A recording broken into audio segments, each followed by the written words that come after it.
तुम्हारे घर मेहमान आए और वो आकर कहें पर्दे अच्छे हैं, खुश मत होना। तुम्हारे घर मेहमान आए और आकर कहें तुम्हारा बेडरूम अच्छा है, खुश मत होना। तुम्हारे घर मेहमान आए, तुम्हारे घर का भोजन कर कर बोले बहुत अच्छा है, खुश मत होना। जिस दिन मेहमान आकर तुम्हारे घर में कहें कि तुम्हारे घर के बच्चे शंकर के मंदिर जाते हैं इसलिए तुम्हारे घर में सुकून और शांति है, खुश हो जाना। जिस दिन मेहमान तुमसे कहे कि तुम्हारे घर में बड़ी शांति है, तुम्हारे घर में बड़ा सुकून है, तुम्हारे घर में बड़ी एनर्जी है, तुम्हारे घर में बड़ा आनंद है, पर्दे से खुश मत होना, बेडशीट से खुश मत होना, सोफे से खुश मत होना, भोजन से खुश मत होना। खुश होना कि तुम्हारे घर में सुकून शांति। कहे कोई कि ऐसा लग रहा है कि तुम्हारे घर में बड़ी प्रबलता है, कोई ना कोई मंदिर जाता है, सत्संग जाता है, कथा सुनता है। तुम्हारे घर में लोग भगवान के मंदिर एक लोटा जल लेकर जाते हैं। घर के रसोई घर में छोटे छोटे तांबे के लोटे नजर आए, छोटे छोटे बच्चे सुबह से फ्रॉक पहनकर, बेटियां पैंट शर्ट पहनकर, बच्चे स्कूल की ड्रेस में, बच्चे कार्ड लटक रहा है, जूते नहीं पांव में, छोटा सा लोटा लेकर हिलता हिलता हिलता हिलता पड़ोस के शिव मंदिर में जल चढ़ाने जाए। और घर के मेहमान जब उनको देखे तब लगेगा कि हमारे घर का संस्कार क्या झलकता। आटो के पीछे लिख दिया बुरी नजर वाले तेरा मुंह काला, उससे आटो का कुछ नहीं होने वाला। गाड़ी के पीछे लिख दिया दरबार की गाड़ी, सुंदरता बड़ी है। आज के जमाने में तो नई बहुओं को भी कहना पड़ता है धोख लगाओ, प्रणाम करो। बच्चों को कहना पड़ता है काका जी हैं, चाचा जी हैं, प्रणाम करो। ताऊ जी हैं, प्रणाम करो। नाना जी हैं, प्रणाम करो। दादाजी हैं, प्रणाम करो। कितनी बार टोकोगे अपने बच्चों को? बच्चों को एक बार आदत डाल दो।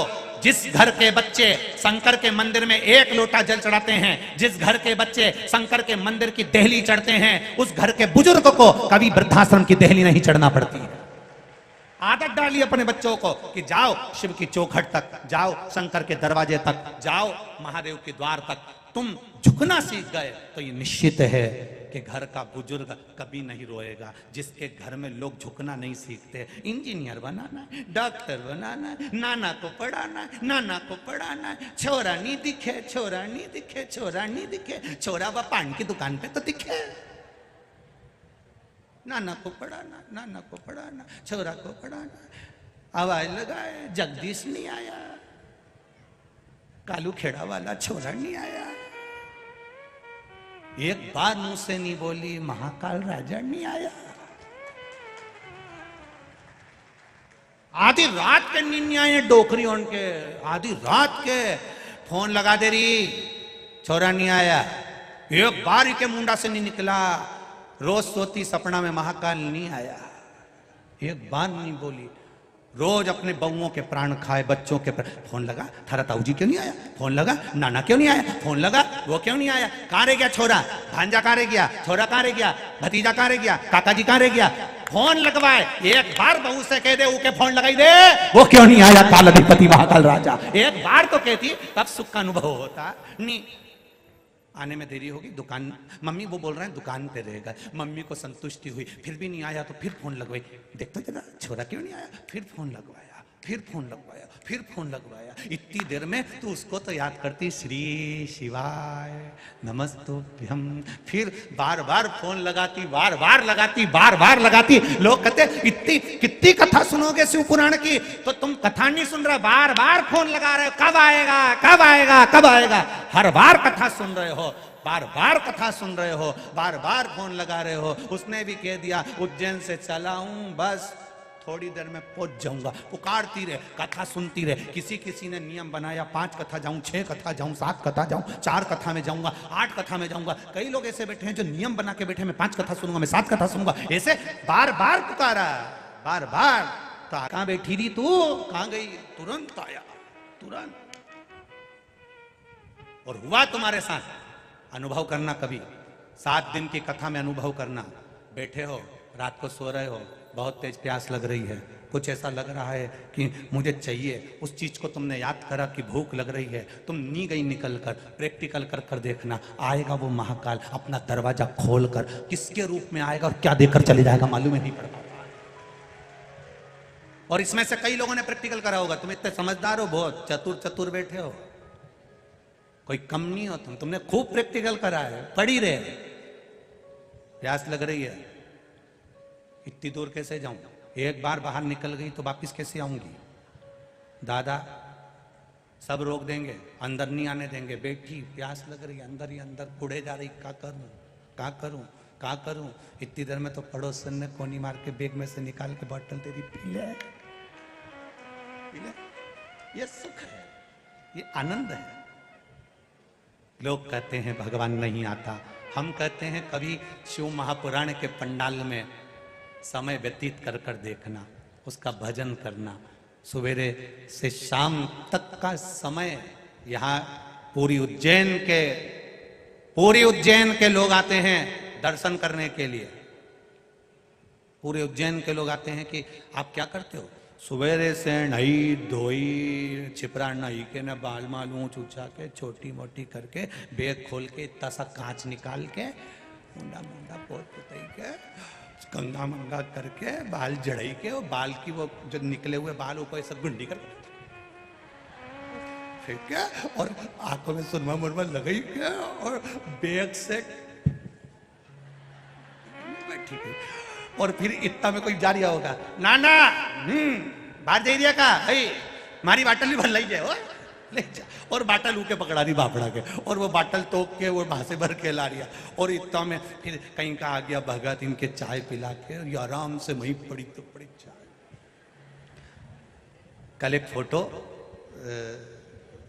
हमारे पास में आया, कल एक फोटो बीच रोड पे कोई एक भैया कहीं के होंगे, बीच रोड पे आराम से बैग लगा के और बढ़िया सफेद कुर्ता पजामा जोरदार, जमीन पे कुछ नहीं, क्या जोरदार ऐसे टिक के रोड पे कथा सुन रहा है।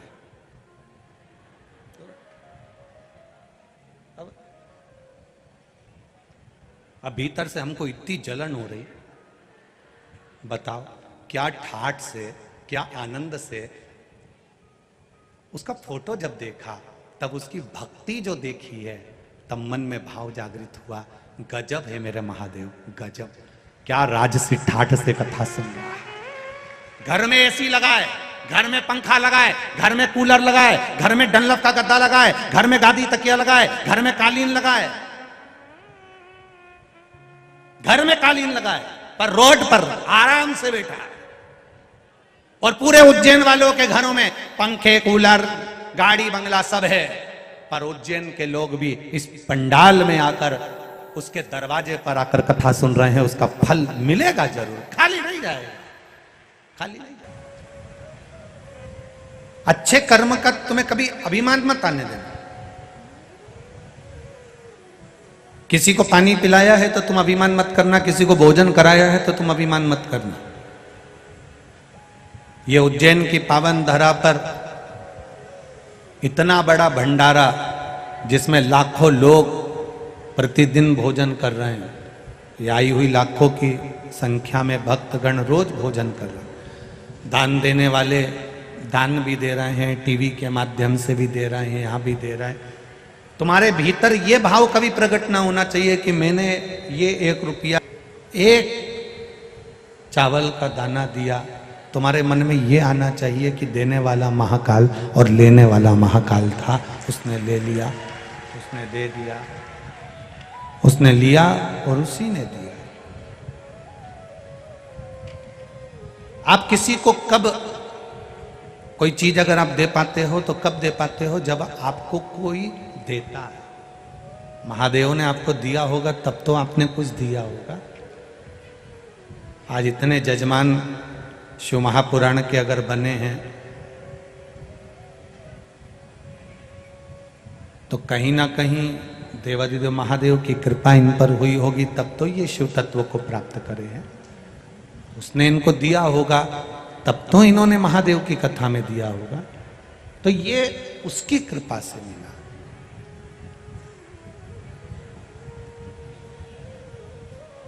सती मैया को अहंकार आ गया था क्योंकि शिवजी उनके पति थे, शंकर भगवान उनके पति हैं, इसका अभिमान था उनको। काल को साधने वाला काल अधिपति महादेव महाकाल राजा मेरे पति हैं, ये अभिमान आ गया। तुम्हारा पति कितना भी विद्वान हो, तुम्हारा पति कितना भी ज्ञानवान हो, तुम्हारा पति किसी भी ऊंचे पद पर बैठा हो, तुम्हारा पति किसी भी प्रतिष्ठा के पद पर बैठा हो, स्त्री को कभी अभिमान नहीं आना चाहिए। बहुत नम्रता, इतनी नम्रता जीवन में होना चाहिए कि लोगों को लगे कि ये इतने ऊंचे पद पर बैठा है और उसकी धर्म पत्नी का स्वभाव इतना नाजुक, इतना निर्मल है। ये लोगों को सीख प्रदान करता है, ये लोगों को सीख देता है, लोगों को सीख प्रदान करता है। नम्रता रखिए, जितनी नाजुकता, जितना नम्रता आपके भीतर होगा, उतना जीवन का वो सुख पाए। अब सती मैया के भीतर आवाज पकड़ रहा है, खींच कर बोलना पड़ रहा है, वो देखिए थोड़ा। सती मैया के भीतर थोड़ा सा अभिमान प्रकट हो गया, और वो अभिमान जब प्रकट हुआ तो कुंभज ऋषि के आश्रम में जब कथा सुनने के लिए गए, अगस्त बाबा के आश्रम में जब कथा सुनने के लिए गए,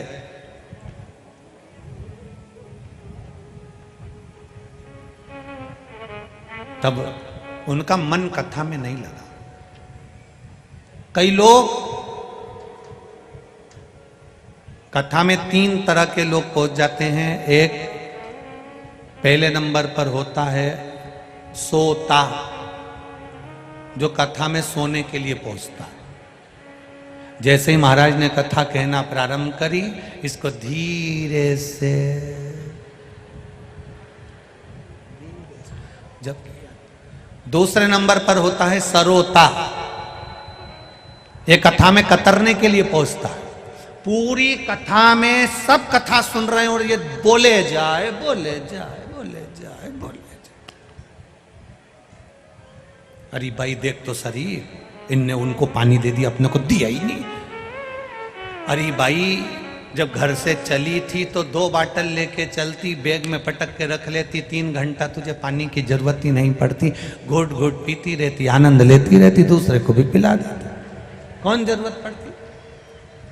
सरोता पहले नंबर पर होता है सोता, जो कथा में सोने पहुंचता है। दूसरे नंबर का होता है सरोता में, जो कथा में कतरने पहुंचता है। महाराज जी ने क्या बाचा, क्या नहीं बाचा, महाराज जी ने जो बाचा वो तो तुम कभी बोलते ही नहीं हो, महाराज जी ने ये नहीं बाचा, महाराज जी ने ऐसा बोल दिया, महाराज जी ने वैसा बोल दिया, और कतरना चालू हो गया। इतना कतरा जैसे सुपारी के टुकड़े टुकड़े हो जाए, ऐसे सरोते ने कतर कतर के टुकड़े टुकड़े कर दिए। अच्छी बात दुनिया तक भेजी नहीं, बस जो गलत बात है उसको पकड़ना, उसको खींच।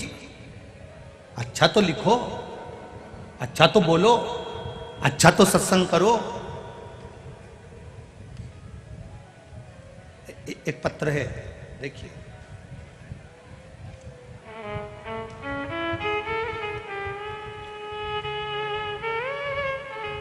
तन्मया राठौर, लखन राठौर, पिता का नाम है लखन जी राठौर, कविता राठौर माता का नाम है। पता है 218 नागेश्वर धाम, आगर रोड, उज्जैन। कहीं बैठे हो तो हाथ हिलाइएगा, कहीं बैठे हो तो अपना हाथ जरूर हिलाएं। दिख गए क्या? कहीं बैठे हो तो हाथ हिलाइएगा। पता है 218 नागेश्वर धाम, आगर रोड, उज्जैन। गुरुदेव जब गर्भकाल के 7वें माह में था, तब सोनोग्राफी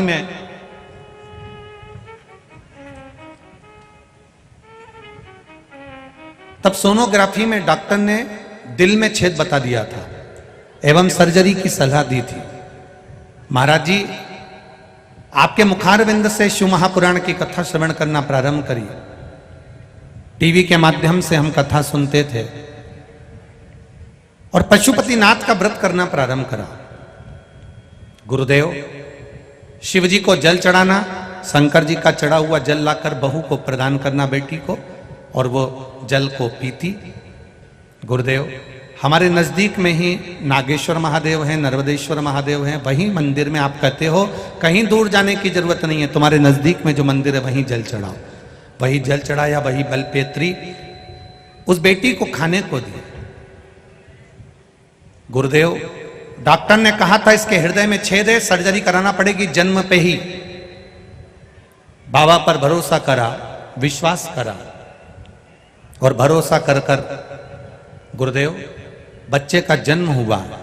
बच्चे का जन्म हुआ और बच्चे का जन्म होते से फिर वापिस डॉक्टर ने सर्जरी की तैयारी करी और जांच करने के लिए लेकर गए तो मालूम पड़ा कि बच्चे के हृदय में छेद नहीं था और बच्चा पूर्ण तरह से स्वस्थ है। उसका फोटो भी मैं लगा रहा हूं। ये बच्चे का फोटो है, आप टीवी के माध्यम से देख रहे होंगे। बच्चा स्वस्थ है। एक पत्र और बड़ा सुंदर आया है, वो भी देखिए। इन्होंने लिखा है, एक बार हमारे बच्चे को गोदी में लेकर आशीर्वाद दें, परंतु बहुत दूर हो गया, आप कहीं पर भी हो गए, मना नहीं। व्यासपीठ आपकी है और आप व्यासपीठ के हैं, हमारी तरफ से यहीं से साधुवाद है, बाबा की कृपा और इतने भक्तों का धन्यवाद आपके साथ में है, इतने भक्तों का प्रेम आपके साथ है, तो बच्चा वैसे ही स्वस्थ रहेगा। हर हर महादेव। अगला प्रश्न है, अगला एक भाव आया है। उज्जैन की रहने वाली हूं, मेरा नाम सोनू पांचाल है। मुझे 2 पुत्री थी, मुझे पुत्र की कामना थी, संतान नहीं हो रही थी। फिर मेरी बहन ने कहा कि सबकी मनोकामना पूर्ण करते हैं, पशुपति व्रत करना प्रारंभ कर। मैंने कामना कर कर पशुपतिनाथ का व्रत करना प्रारंभ किया और बाबा शंकर की कृपा से 3 महीने में ही बाबा ने मुझे प्रसाद के रूप में गर्भ ठहरा दिया। मेरे पशुपतिनाथ चल रहे थे और मेरा गर्भ था। सोनोग्राफी कराई, समय आया, बच्चा जब बढ़ता चले गया तो सोनोग्राफी के अंतर्गत बच्चे की धड़कन नहीं आई। डॉक्टर ने कह दिया इस बच्चे की धड़कन नहीं है, इसको सफा करवा दीजिए, और डॉक्टर ने सफाई का कह दिया। 15 दिन डॉक्टर ने दिया, इस 15 दिन के अंदर बच्चे की सफाई कराना जरूरी है क्योंकि इसकी धड़कन नहीं है। हमने 2 या 3 डॉक्टर को उज्जैन के दिखाया, इंदौर दिखाया, पर सभी डॉक्टरों ने कहा इसकी धड़कन नहीं है, इस बच्चे को आप साफ करवा दीजिए। अब करें क्या? रिश्तेदार बोले एक काम करो, किसी को सीहोर भेजते हैं, वहां से रुद्राक्ष बुलवाते हैं। सीहोर वाला महाराज कहता है रुद्राक्ष का जल पीने से सब दुख दूर होते हैं। हम परिवार का व्यक्ति को रुद्राक्ष लेने सीहोर भेजा और बच्चे की फाइल दिखाकर एक रुद्राक्ष लेकर आया, उसको पानी में गलाते शिव जी को चढ़ाते। 15 दिन डॉक्टर ने दिए थे, 15 दिन हमने भी महादेव के चरणों में रख दिए। 15 दिन बाबा का उस चढ़ा हुआ जल को पिलाना चालू करा और 15 दिन के बाद जब सोनोग्राफी करवाई तो बच्चे की धड़कन वापिस आ गई थी। बच्चे का जन्म हुआ है, उसका फोटो लगा रही हूं। गुरुदेव आपका आशीर्वाद, बाबा की कृपा, उस बच्चे का फोटो का आप दर्शन कर सकते हैं। बच्चा पूर्ण तरह से स्वस्थ है, उसकी धड़कन मेरे बाबा ने वापिस दे दी। बहुत बहुत साधुवाद। श्री शिवाय। शिव तत्व है औघड़ी। एक माता पिता ने एक बेटी का पर्चा भी लिखा है जो कवि शंकर जी को नहीं मानती, उसको भी देखते। मैं मुंबई महाराष्ट्र से चंद्रकला बेलूरे, मेरी बेटी अंबिका बेलूरे, बेलूरे कहीं बैठी हो तो हाथ हिलाइएगा। चंद्रकला बेलूरे, अंबिका बेलूरे कहीं बैठी हो तो हाथ हिला सकती है। 2017 से मेरी परीक्षा दे रही है बेटी, पर वो गवर्नमेंट नौकरी नहीं लग पा रही थी, रिजल्ट नहीं आया। मेरी बेटी ने कभी भगवान का स्मरण नहीं किया, पर मेरे बेटी से कहकर शिव जी पर जल चढ़ाने का कहा। बेटी कहती है माँ इससे करने से कुछ नहीं होता।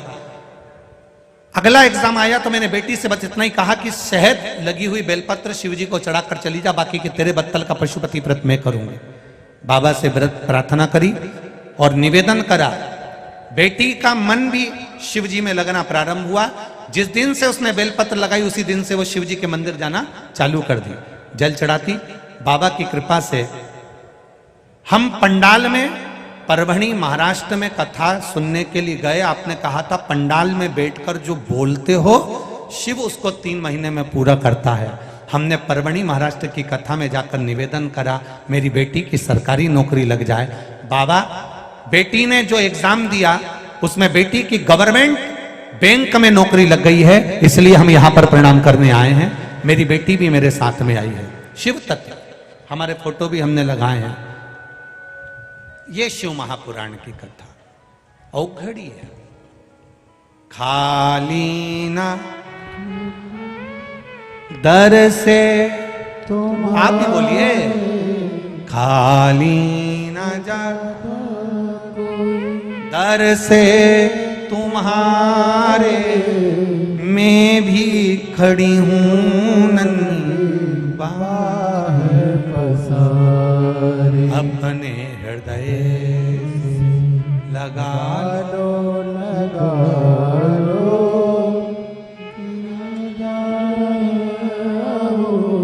उठा लो उठा लो प्रभु अपने दर से, अब तो न टालो गिरा जा रहा हो, उठा लो उठा।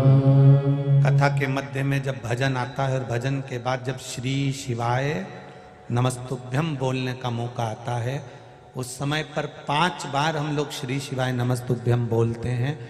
कुछ क्षण के लिए मौन होते हैं। उस समय पर आप परमात्मा से चित्त जोड़कर अपने दिल की बात कहा करो, बाबा इतनी दूर से कथा सुनने के लिए आई हूँ, तेरे भरोसे पर आई हूँ। ये झोली भी अगर खाली रह गई तो भरेगा कौन? तेरे दर से अगर खाली चली गई तो लोग हंसेंगे। बाबा कृपा करना 3 महीने में फिर कथा में पहुंच जाऊं और मेरा पत्र भी वहां पहुंचे, ऐसी करुणा कर। सती मैया के भीतर अहंकार था, भजन में मन नहीं लगा। कई लोग ऐसे हैं, सोता सोने आता है, सरोता कतरने आता है, तीसरे नंबर पर होता श्रोता जो कथा को सुनने आता है। कितनी गर्मी लग रही है, भूख लग रही, प्यास लग रही, कोई बोल रहा चाल रहा, उसे कोई मतलब नहीं, उसको तो केवल कथा से मतलब है।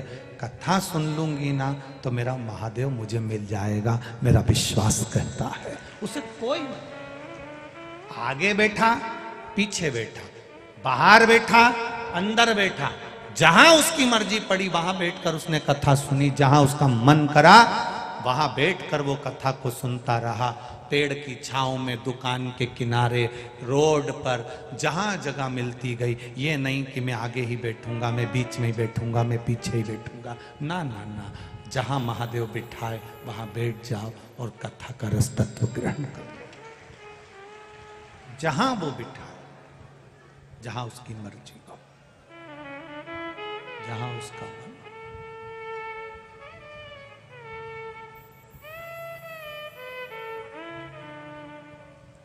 उसकी मर्जी, उसका मन, उसका चित्त।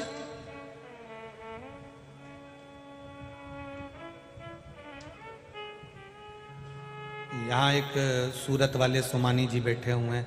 हम उनसे हमेशा कहते हैं तुम जजमान बनते हो पर अपना नाम क्यों नहीं देते? नहीं गुरुजी, देने वाला तो महाकाल है, कुबेरेश्वर महादेव है, कराने वाला कुबेरेश्वर महादेव है, तो नाम देने से फायदा क्या है? करा वो रहा, करना उसको। हम उनसे हमेशा कहते हैं, और एक कथा नहीं, कम से कम 4-5 कथा में जजमान पद आप प्राप्त कर चुके। यहाँ एक अग्रवाल जी बैठे हैं, 4-5 कथा में जजमान पद प्राप्त कर। एक सोमानी जी परली बैजनाथ वाले बैठे, कथाओं के जजमान। सीहोर में भी बने, परली बैजनाथ कराई, फिर यहाँ बन गए। ऐसे और जितने ये यजमान जितने बने हैं, ये यहाँ करके जा रहे हैं। इस शिव पुराण ने इतने सालों में यही देखा, जो जजमान एक बार कथा करवा लेता है वो दूसरी कथा मांगने के लिए कुबेरेश्वर धाम आ जाता है, बाबा इतना दे देता है। बस दिल से सुनना, हृदय से सुनना।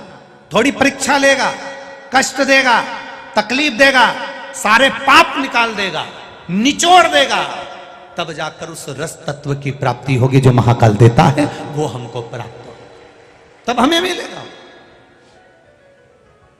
तब हमें उसकी प्राप्ति हो। कितनी मेहनत करी है उज्जैन के लोगों ने इस कथा के लिए। वो महापौर जी, वो प्रकाश जी, पार्षद जी, और हम तो साधुवाद देंगे। एक चावल का दाना देखा जाता है, पूरी हंडी पकी हुई मिलती है। एक पार्षद को यहाँ के देखा, प्रकाश जी को, इससे अंदाजा लग गया कि उज्जैन का एक एक पार्षद मेरे महाकाल का भक्त है। पूरे उज्जैन का एक एक पार्षद को देखा, उससे अंदाजा लग गया कि उज्जैन का एक एक पार्षद अविरल भक्ति में डूबने वाला और सेवा करने वाला है।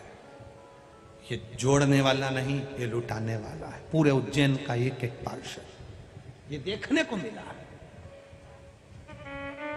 सहजता में कितनी मेहनत करी है उज्जैन के लोगों ने, कितनी, ये माताओं ने कितनी कितनी तैयारी करी। अपने अपने घरों में मेहमान ठहरे हुए हैं, ढेर भरे पड़े हैं, ढेर, कितनी तैयारी।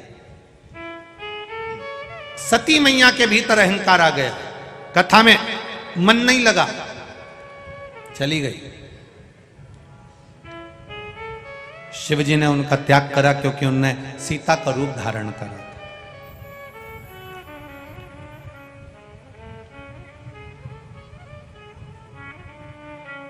सबको परखो, शिव के भक्त को कभी मत परखो।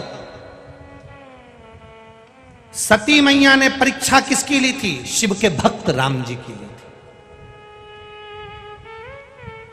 सबके लिए आड़ा टेढ़ा कहना, पर शंकर के किसी भक्त के लिए आड़ा टेढ़ा मत कहना। सबके लिए शब्द कहना, पर शिव के भक्त के लिए कभी शब्द मत कहना। सबको गाली देना, पर शंकर के किसी भक्त को कभी गाली मत देना। उसका जवाब भक्त नहीं देता, उसका जवाब काल अधिपति महाकाल देता है। शंकर के किसी भक्त को कभी अपशब्द मत कहो, कभी आड़ा टेढ़ा मत कहो, कभी मत कहो। इस व्यासपीठ ने बहुत कुछ देखा है, कई बार हम भी नहीं कह पाते इस व्यासपीठ से कैसे कहें। कहने वाला कह देता है, एक कमेंट्स करने में कुछ नहीं जाता, तुमने बस किसी ने लिख के भेजा वो ऐसा, और तुमने उसके विरोध में कमेंट्स कर दिया। जिन उंगलियों से करा, जिस बुद्धि से करा, जिस चित्त से करा, फिर वो महादेव उस चित्त, उस बुद्धि, उस उंगली का क्रम उसके ध्यान में रहता है। तुमने तो लिख दिया गलत, किसी के लिए अपशब्द बोल दिया, पर जवाब तो वो देने वाला बैठा है। किसी ने नहीं देखा पर उसने देखा है। हाथ दिए रे तूने दाता बनकर, कभी नहीं सेवा करी प्रभु जी मैंने अवगुण बहुत। ये संसार सागर में हाथ दिए हैं भगवान ने अच्छा करने के लिए, अच्छा देने के लिए, अच्छी सेवा करने के लिए, अच्छा कर्म करने के लिए। कभी बुरा मत करना। बहुत रोना पड़ता है और रोते समय ये स्मरण होता है, मैंने क्या बुरा करा होगा, मैंने क्या तकलीफ दी होगी। मैंने तो किसी का बुरा ही नहीं करा, सब अच्छा करा। महादेव कहते हैं करने के बाद भूल जाता है व्यक्ति, भूल जाता। अच्छा हो लिखो, भला किसी का कर ना सको तो बुरा किसी का मत करना, मत करो, अच्छा करो। या बहुत भगत लोग आते हैं, रोज रात को वीडियो बनाते हैं, भजन की वीडियो बनाते हैं, कथा की वीडियो बनाते हैं, यहाँ की जनता की वीडियो बनाते हैं, अपने अपने मोबाइल से लोगों को भेजते हैं। हमारी उज्जैनी में, महाकाल की नगरी में फिर कुंभ 2016 में लगा था और अगला आएगा 28 के लगभग में, और उससे पहले 23 में कुंभ भरा गया। लोग लिख रहे हैं, भेज रहे हैं अपने उज्जैन की प्रशंसा, अपने महाकाल नगरी की प्रशंसा, अपने शिव भक्तों की प्रशंसा पूरे उज्जैन का एक एक मोबाइल कर रहा है। इससे ये मिलता है कि आपकी उंगली, आपका चित्त, आपकी बुद्धि सही जगह चल रही है, तो मेरा महादेव भी आपको सही मार्ग बताएगा और आपको मंजिल तक लेकर जाएगा। मेरा महादेव, मेरा महाकाल भी आपको सही मार्ग बताएगा और सही जगह तक लेकर जाएगा। शिव तत्व में सती मैया ने परीक्षा किसकी ली है? शंकर भगवान को गुस्सा नहीं आता, परीक्षा लेती। शंकर भगवान को क्रोध इसलिए आया, राम जी को क्रोध यहां इसलिए आया शिव जी को सती मैया पर कि तूने परीक्षा किसकी ली? राम जी की। वो राम जो मेरा भजन करता है, वो राम जो रोज शिवलिंग का निर्माण करता है, वो राम जो मेरा दिन भर गुणगान करता है, जब जब संतों के पास बैठता है मेरा ही बखान करता है, मेरा ही गुणगान करता है, और तू उसकी परीक्षा लेने गई। कभी भक्त की परीक्षा, शिव भक्त की परीक्षा, शंकर के भजन करने वाले की परीक्षा कभी मत लेना, कभी अपशब्द मत कहना, कभी ताना मत देना, कभी गाली ना देना, कभी ना।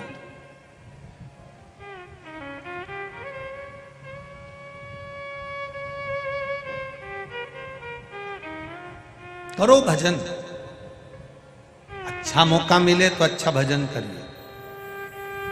सती मैया को त्याग दिया भगवान ने, तप में लीन हो रहे हैं। सती मैया पिताजी के घर जाकर अपने शरीर को त्याग देती है। शंकर की निंदा करने वाला, शंकर के भक्त की परीक्षा करने वाला, शंकर के भक्त की निंदा करने वाले की क्या क्या गति होती है, ये सती मैया का संवाद कह रहा है। सती मैया अपने पिता के घर में अपने शरीर को त्याग रही है, अपने मायके में सती माता अपने शरीर को त्याग रही है। जरा विचार करना, वो ही सती माता जो अपने शरीर को त्याग रही है, केवल राम जी की परीक्षा करी। राम जी वो नहीं, राम जी शंकर जी के भक्त हैं, राम शिव के उपासक हैं। राम भगवान शंकर के उपासक जिनकी परीक्षा सती माता ने करी। अब कितना माता सती को कितना कितना भोगना पड़ रहा वो देखिए। एक तो पिता के घर में अपना शरीर त्याग दिया, दूसरा शरीर त्यागने के बाद सती मैया रोते हुए महादेव से बोली आप मुझे अपना लीजिए। शंकर भगवान बोले इतनी जल्दी नहीं अपनाऊंगा, तेरी कोयल की योनि बनेगी, तू कोयल बनेगी। पक्षी बनना पड़ा माता सती को, कोयल की योनि पड़ी। कोयल की योनि पाकर सती मैया एक दिन महादेव के ऊपर अपने पंख से जल झड़ा दी, अपने पंख से पानी गिरा दिया। सती मैया ने अपने पंख से कोयल की योनि पाकर पानी गिराया। महादेव तप में लीन थे। वो जल का छींटा जो महादेव पर पड़ा था, वो जल का छींटा थोड़ा सा तुमरुका जी पर पड़ गया। तुमरुका जी ने सती माँ के कोयल की योनि को देखा तो पूछ लिया, माँ आप कोयल की योनि में हो, शिवजी पर जल छींट रही हो, क्या कारण है? कोयल की योनि में सती माता कहती है मेरी कोयल की योनि कैसे छूटेगी, वो बता दीजिए। तुमरुका जी ने कहा, माँ आषाढ़ के महीने के 2 अधिक पड़ते हैं, आषाढ़ के महीने में 2 अधिक मास पड़ेंगे, 2 अधिक मास पड़ेगा। आषाढ़ के महीने में जब 2 अधिक पड़े, 2 आषाढ़ पड़े, अधिक मास पड़े, उस समय पर जब 2 आषाढ़ पड़ेगा माँ, उस समय पर तू भूल से भी अगर शंकर भगवान पर जल एक बूंद भी तेरे पंख का चढ़ जाएगा ना माँ, तो तू इस कोयल की योनि से छूट जाएगी और फिर वापिस शिव जी की अर्धांगिनी बन जाए, फिर वापिस अर्धांगिनी बन जाए। जिस समय पर 2 आषाढ़ पड़े, इस बार तो 2 सावन पड़ेंगे, पर कभी योग लगे 2 आषाढ़ पड़े, जिस समय पर अधिक मास पड़े 2 आषाढ़ का, उस समय पर एक दिन भी खाली नहीं जाना चाहिए महादेव को जल चढ़ाए बिना, एक दिन भी, एक दिन। घर में से कभी माँ चली गई, कभी पिता चले गए, कभी बेटा चले गया, कभी बेटी चली गई, कभी कोई घर का व्यक्ति चले गया, पर शिव जी को महादेव को जल चढ़ना चाहिए। जरा सा चढ़े, एक बूंद चढ़े पर चढ़ना चाहिए। जिसके 2 आषाढ़ में महादेव को जल चढ़ जाता है, उसके पूर्वज किसी भी योनि में पड़े होते हैं वो तुरंत मुक्त हो जाते हैं।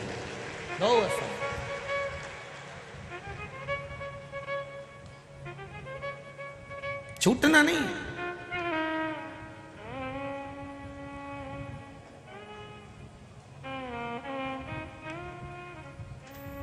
एक श्राद्ध पक्ष में शंकर जी का भजन जरूर करना चाहिए। पितरों के देव, वास्तु के देव, काल सर्प दोष के देव, सर्पों के देव, पक्षियों के देव, पशु के देव, सब महादेव हैं। श्राद्ध पक्ष में जब हम शंकर भगवान को जल चढ़ाते हैं, श्राद्ध पक्ष में शिव महापुराण की कथा श्रवण करते हैं, कभी मौका लगे तो अवश्य सुनना। कभी पहले तो शिव पुराण की कथा आदरणीय सांसद महोदय केपी यादव जी के यहाँ हुई श्राद्ध में, करोड़ों लोगों ने, लाखों लोगों ने उसको सुना। ऐसी कभी योग लग जाए श्राद्ध पक्ष में कथा कहीं सुनने को मिल जाए तो जरूर सुन। कहीं जाकर नहीं सुन सकते तो टीवी के सामने पर सुनो। जिसके लिए सुन रहे हो उसका फोटो भी तुम्हारे पास में रख लो, एक साइड पाटे पर, 7 दिन सुनो, प्रयास करो।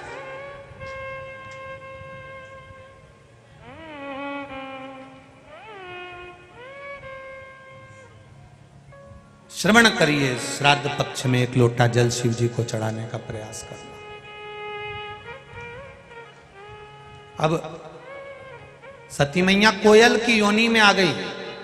कोयल की योनि बनने पर भी जल का छींटा देती हैं, पर महादेव तप में लीन थे तो ध्यान नहीं दिया। सती माता ने पूछा, मैंने गलती कौन सी करी है?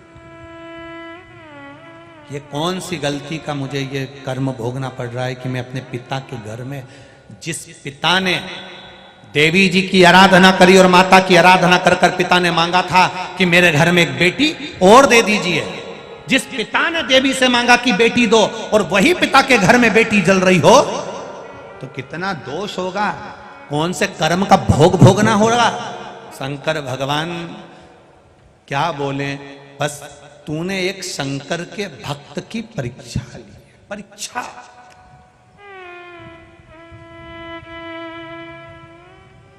शिव के भक्त की परीक्षा। राम जी तो शंकर के भक्त थे, रोज एक शिवलिंग का निर्माण करते थे, पूजन करते थे और चलते जाते थे। जहां अयोध्या से लंका तक के बीच में राम पथगमन बना है, सरकार ने बनवाया है, सरकार ने राम पथगमन बनाया है। कभी मौका मिले उस राम पथगमन पर अपनी गाड़ी लेकर निकलना, राम पथगमन पर गाड़ी लेकर निकलना। जितनी जितनी जगह पर रात में राम जी रुके हैं, दूसरे दिन उन्होंने जिस गांव में, जिस नगर में, जिस शहर में, जिस क्षेत्र में मेरे राम जी रुकते थे, वहां पर शिवलिंग का निर्माण करते थे, उसकी पूजन करते थे। पूरे राम पथगमन में अयोध्या से लेकर लंका तक के बीच में जितनी भी जगह राम जी रुके हैं, राम जी के मंदिर वहां कम है, शंकर जी के मंदिर ज्यादा हैं, क्योंकि शिव की आराधना करी थी। कभी मौका मिले आपको, आप राम पथगमन पर जाना अपनी गाड़ी लेकर कि अब मेरा मन करा है मैं राम पथगमन पर जाऊंगा, तो अयोध्या से लेकर लंका तक के बीच में जहां जहां राम जी चले, जिस जिस गांव में राम जी रुके, जिस जिस शहर में राम जी रुके, वहां रुककर आप आराधना करें। पूछें यहाँ का प्राचीन मंदिर कौन है, तो आपको लोग बताएंगे कि यहाँ शंकर जी का मंदिर है जिसको राम जी ने स्थापना करी। फिर आगे जाना, यहाँ प्राचीन मंदिर कौन सा है, यहाँ शंकर जी का मंदिर है जिसने राम जी ने स्थापना करी। यहाँ प्राचीन मंदिर कौन सा, शंकर जी का मंदिर है, राम जी ने स्थापना करी। पूरे राम पथगमन में, पूरे राम पथगमन में जहां से चलोगे अंत तक शंकर जी का ही मंदिर मिलेगा, शिव का मंदिर। अब राम जी शंकर जी के इतने भक्त और सती मैया उनकी परीक्षा ले रही है। सबको शब्द कहना, सबको ताना देना मना नहीं, पर शंकर का जो भगत हो ना, जिसके रोम रोम में शिव समाया हो, जिसके कण कण में शंकर बैठा हो, जिसके नेत्रों में, जिह्वा पर, श्रवण में, हस्त पर, हृदय में, एक एक जगह पर जिसके शिव बैठा हो, शंकर रमा हो, उसके लिए या उसके लिए कभी ना ताना देना, ना शब्द कहना, ना गाली देना। विश्वास महादेव पर रखना, इंसान पर नहीं, मनुष्य पर नहीं। पार उतरते चले जाओ, उतर जाओ। ये विश्वास की कथा है शिव पुराण। रामचरितमानस में तुलसीदास जी ने लिखा, शंकर विश्वास रूपीणो, शिव जी विश्वास, विश्वास की कथा है। कई लोग कहेंगे ये तो शिवलिंग है, कई लोगों ने इसका मतलब गलत निकाल लिया, इसका किसी को पूजन नहीं करना चाहिए, यहां तक लोगों ने कह दिया था पुराने समय में। इतना भ्रम पैदा कर दिया था लोगों ने। धीरे धीरे लोग समझे शंकर है क्या। लोगों को समझ में आया कि जल चढ़ाने से होता क्या। कई लोगों को यही नहीं मालूम था कि शंकर जी की बेटी का स्थान कौन सा है, अशोक सुंदरी। कई लोगों को यही नहीं मालूम था कि शंकर जी का जो ऊपर पानी बूंद बूंद टपकाता है वो कौन है। मालूम पड़ा कि ये जया विषहरा शामली बारी दो तली देव शिव की बेटी है। सबको मालूम पड़ा कि शंकर जी के ही उस जलाधारी में पार्वती है, उसी जलाधारी में गणेश और कार्तिक हैं, उसी जलाधारी में सुख सुंदरी है। ज्ञाति नहीं था हमको क्या होता है धतूरा चढ़ाने से। कौन था धतूरा, कौन था आंख, कौन था शमी, कौन थी ये शमी का पत्ता, कौन पुष्प है, क्यों मंदार, क्यों कनेर। ये क्या क्या मतलब है। एक एक कथा। कई लोग कहते हैं गुरुजी ये बताओ कि इतने सारे भक्त लोग कथा सुनने के लिए आते हैं, एक ही कथा है, ये बार बार क्यों आते हैं। हम उनसे कहते हैं कथा एक नहीं है, हर कथा में मेरा महादेव कुछ नया देने का प्रयास करता है और संसार के लोग उसको लेने का प्रयास करते हैं। कोटेश्वर में 5 दिन शिव पुराण की कथा सुनी। लोगों ने एक एक फूल का महत्व जाना, एक एक पत्ती का महत्व जाना, एक एक पुष्प की महत्वता जानी कि आखिर है कौन, क्यों चढ़ता है, किस लिए चढ़ता है, किस लिए प्राप्त होता है।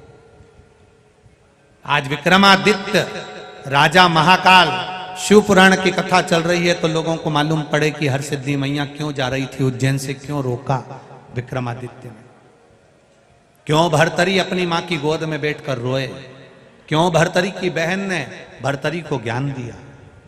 ये सारे संवाद हमारी जिंदगी को संवारने के हैं। संवारना।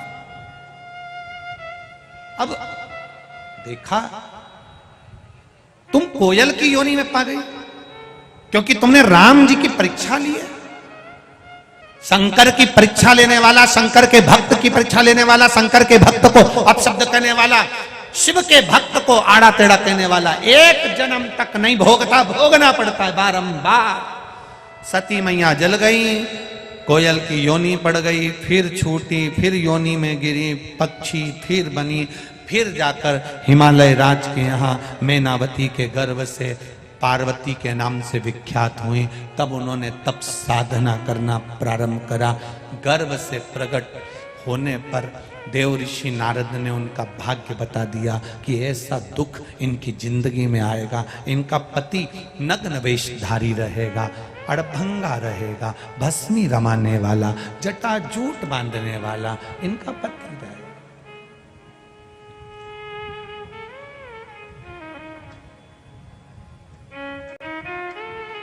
लिखने वाले ने भाग्य लिख दिया। किसी ने कहा शनि बेकार चल रहा है, अंगूठी पहन ली। बृहस्पति बेकार चल रहा है, अंगूठी पहन ली। बुध बेकार चल रहा है, अंगूठी पहन ली। सारे ग्रहों को सुधारने के लिए अपने हाथ में अंगूठी पहनी और सारे ग्रहों को अपनी मुट्ठी में कर लिया। मुट्ठी में ग्रह तो लंका अधिपति रावण ने भी करे थे। बोलो सही है कि गलत है? एक एक ग्रह रावण की लंका में बंधे पड़े थे। एक एक ग्रह रावण की लंका में बंधे हुए थे। एक एक ग्रह रावण की लंका में बंधे पड़े हैं। आपने भी अंगूठी पहन पहन कर सारे ग्रह को अपने हाथ में बांध कर रखा। पर शिव पुराण कहती है रावण की लंका में ग्रह भले बंधे थे पर रावण की लंका में भाग्य लिखने वाला नहीं बंधा था। भाग्य लिखने वाला नहीं बंधा। आप अपनी मुट्ठी में ग्रह रख सकते हो पर भाग्य लिखने वाले को नहीं रख सकते, जिसने भाग्य लिखा है। आपसे निवेदन है, ग्रह को मुट्ठी में करने की जगह इस हाथ में एक लोटा जल पकड़कर महादेव को जल चढ़ाना चालू करना। वो महादेव अगर तुम्हारा हाथ पकड़ेगा तो पकड़ लिया तो किसी ग्रह को पकड़ने की जरूरत नहीं पड़ेगी, महादेव तुम्हारे को साथ लेगा। अकाल मृत्यु वो मरे जो काम करे चंडाल का, काल उसका क्या बिगाड़े जो भक्त हो महा काल का। ग्रह को पकड़ने की जगह महादेव को पकड़ो। महादेव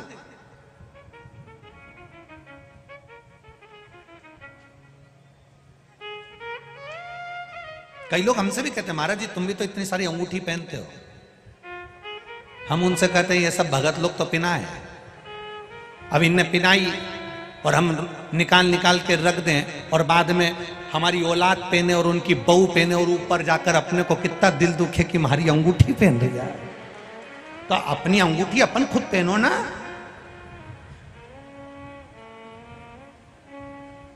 जोड़ जोड़ के मर जाओ, आखिरी में इतना बड़ा फोटो टंग जाएगा, उसमें प्लास्टिक के फूल की माला।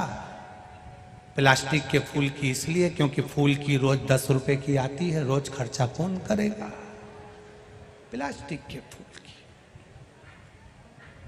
हंसो मती तुम और हम सब पे चढ़ेगी, हंसकर करोगे क्या।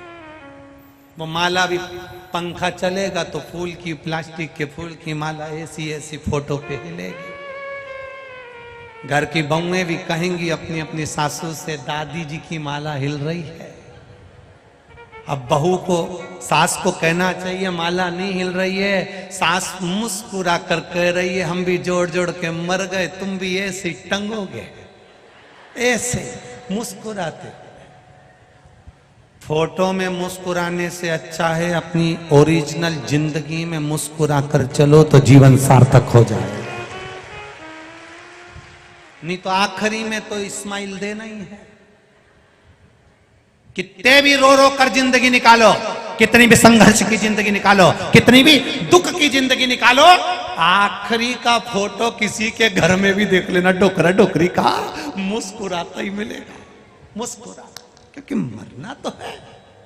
तो बाद में मुस्कुराओ, उससे पहले मुस्कुरा कर जिंदगी जियो। इतने खुश होकर जीना कि तुम्हारे दुश्मन भी तुम्हें देख देख कर और कुड़ता कुड़ता मरी जाए, और कुड़ता मरी जाए। खुश हो।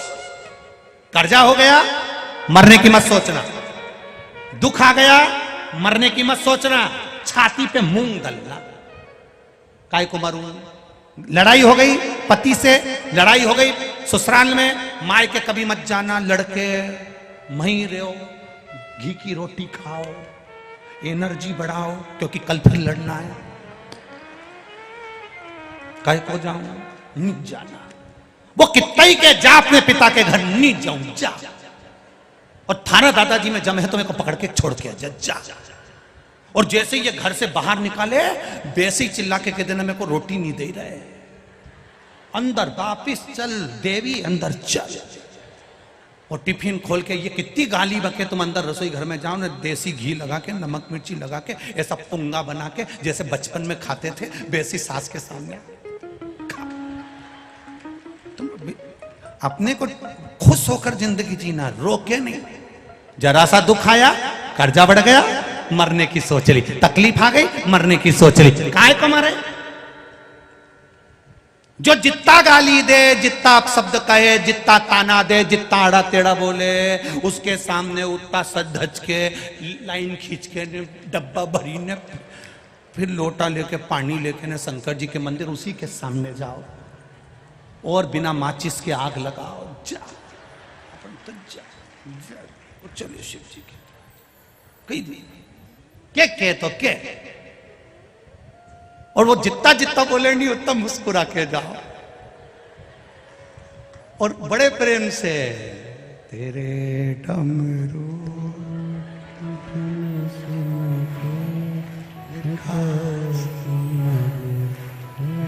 उठो मती अभी गाऊंगा नहीं, बैठ जाओ बैठ जाओ। मेरे बोले मैं काशी, अब हृदय से चित्त का आनंद लेते हो। क्यों मरे हम? एक कंपनी में व्यक्ति अगर नौकरी पूरी नहीं करता है तो उसको नाइट ड्यूटी में लगा दिया जाता है। अपना कर्म करते करते अगर हम सोचे कि बड़ा दुख आ गया और मर गए, मरने के बाद फिर जन्म लेना पड़ेगा, नौकरी पूरी करना पड़ेगी, इससे अच्छा है जैसी मिली वैसी पूरी करो। जब तक वो नहीं बुलाए तब तक अपन जाओ मत। घर के लोग बहुत भेजने का प्रयास करेंगे, जो बुजुर्ग बहुत बीमार पड़ जाते हैं उनको लोग गीता जी भी सुना देते हैं कि अब जाएगी, फिर भी नहीं जाती, वो कि नहीं जाऊं जा। लोग उनके मुंह में 4-6 बार गंगा जल भी पिला दिए, 3 बार गोबर स्लीप के नीचे सुला दिया, डोकरी फिर उठ के बैठ गई और आवाज लगाते से बोली बिना शक्कर की चाय लिया, तुरंत बिना शक्कर नहीं जाओ। करो भजन भगवान का, काहे छूटे। सती मैया ने पार्वती के रूप में जन्म लिया, पार्वती मैया ने तब साधना, देवर्षि नारद ने उनका भाग्य बताया, तब साधना करी है माता जान पार्वती जी ने। ऐसी तप साधना, ऐसी तप साधना महादेव को अपना बनाने के लिए तप कर रही है। लोगों ने समझाया तो नग्न वेशधारी है, भस्मी रमाने वाला है। शिव तो ठहरे कैलाशी, अरे गोरा पछताओगी, बूढ़े जोगी के संग में तुम कैसे रहे। पार्वती जी से कई लोगों ने कहा शंकर जी बूढ़े हैं, शंकर जी बूढ़े हैं, शंकर जी बूढ़े हैं। तो पार्वती जी ने जिसने कहा था उनसे पूछा, ये बताओ कि उनकी उम्र कितनी है, उम्र कितनी है शंकर जी, महादेव की उम्र कितनी है। एड्रेस तो सही बताओ, उम्र तो सही बताओ। जैसे एक नगर निगम वाले आए, सर्वे करते करते सर्वे करने के लिए पहुंचे, एक बेचारी सौभाग्यवती नारी अपने पति का कभी नाम नहीं लेती थी, कभी नहीं, कभी नहीं। सर्वे वाले उसके यहाँ पहुंच गए और उन्होंने सर्वे करते करते पूछा, तुम्हारे पति का, तुम्हारा नाम क्या है? बिमला देवी। बेटे का नाम क्या है? भानु प्रताप। बेटी का नाम कृष्णा। अच्छा, पति का नाम? चुप। सर्वे वालों ने पूछा, ऐसे पल्लू डालने से कुछ नहीं होगा, नाम बोलो पति का। इतने में पत्नी बोली, हम उनका नाम नहीं लेते। तो नाम तो बताना पड़ेगा, हम दूसरी बार थोड़ी ना आएंगे, नाम बताओ। पत्नी बोली, तुम बाद में आ जाना। नहीं, हमें अभी नाम बताना पड़ेगा। पत्नी बोली, मैं ऐसा आइडिया से बताऊं तुम समझ जाओगे का? बोलो कि 3 गंजी और 3 गंजी कितनी होती है? 3 गंजी और 3 गंजी कितनी हुई? 6 गंजी। कितनी हुई? 6 गंजी। अच्छा, तुम्हारे पति का नाम छगंजी है? हाँ, लिख लो, बस अंदाजा लग गया। 6 गंजी है। आज भी ऐसी ऐसी माताएं हैं जो अपने पति का नाम नहीं लेती है, आज भी है। एक बार इंदौर कथा करने गए थे, वहां पर भी एक मिली थी। हम आरती गाते थे उस समय पर, बहुत पहले की बात है। जय जगदीश हरे, ये मंच पे खड़ी होके बोले जय कल्लू के पिताजी हरे। ये आज भी है, ऐसा नहीं कि नहीं है। अपन उनसे बोलो तो वो आज भी बोलते नहीं, हम उनका नाम नहीं लेते। इसलिए आरती में भी जगदीश आए तो वो नाम बदल दे, वो नहीं बोले, इतनी समझता है। और एक आज की तुरंत चिल्ला के बोल दे, ए भानु इधर। अच्छा, भानु को भी शर्म आए कि ये नाम ले रही, और मम्मी बैठी उसके सामने ही, और नहीं आए भानु उठ के तो ये चली जाए पल्ला पल्लू लेके। आई तो कहां सुख। अब सौंप दिया इस जीवन का सब भार तुम्हारे हाथों, है हार तुम्हारे हाथों में। और जीत तुम्हारे। शिव पर किया भरोसा। पार्वती जी ने तप साधना करी, ऐसी तप साधना माता पार्वती जी ने करी। लोगों ने कहा शंकर जी बूढ़े, कोई कहता है शंकर जी गंजेड़ी है, कोई कहता है शंकर जी भंगेड़ी है, कोई कहता है शंकर जी ऐसे हैं, कोई कहता है शंकर जी वैसे हैं। अरे शिव महापुराण में एक भी श्लोक ऐसा नहीं आया जिसमें यह बताया गया हो कि शंकर जी भांग पीते थे। नहीं पीते, रखी है उनके पास, संजो कर रखा, पीते नहीं, उसको जरूरत ही नहीं है महाराज, जरूरत। बिन पिए नशा हो जाता है जो भोले नाम को, जो शंकर के नाम का मात्र उच्चारण करता है, जो शिव के नाम का भजन करता है, जो शंकर भगवान के नाम का कीर्तन करता है, जो शिव नाम की भक्ति में डूबा रहता है, जो शंकर के भजन में स्मरण में डूबा रहता है, उसको नशा करने की जरूरत नहीं पड़ती। वो स्वयं 24 घंटे नशे में रहता है। 24 घंटे, 24 घंटे नशे।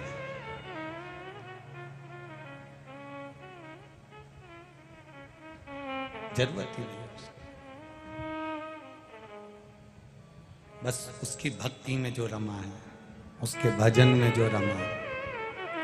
अब किसी ने कहा कि स्त्री शंकर भगवान को अगर शिवलिंग को स्पर्श करती है तो उसको ये हो जाती, वो हो जाती। पार्वती मैया शंकर भगवान के शिवलिंग का स्पर्श कर रही है, निला रही है, चरणामृत दही पंचामृत जल चढ़ा रही है, शंकर भगवान को स्पर्श कर रही है पार्वती मैया। तो दुनिया की सबसे बड़ी सती सावित्री से भी प्रबल अखंड सौभाग्यवती अगर कोई बनी तो माता पार्वती बनी, शिवलिंग का स्पर्श करने से।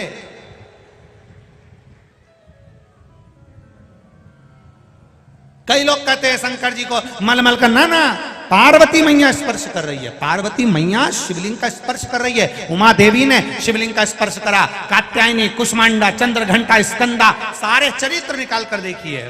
नारी शंकर भगवान के शिवलिंग का स्पर्श कर कर पूजन कर सकती है। ये शिव महापुराण की विद्येश्वर संहिता का 73 नंबर पेज कह रहा।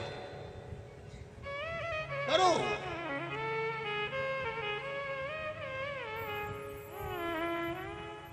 पार्वती जी ने स्पर्श किया, शिवलिंग का पूजन किया। शिव प्रसाद कितना तप करा था माता ने, कितना तप।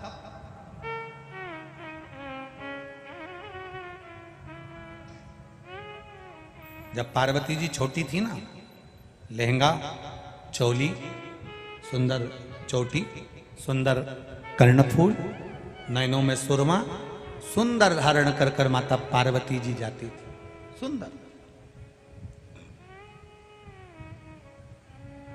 सुंदर स्वरूप धारण कर कर मां जाती।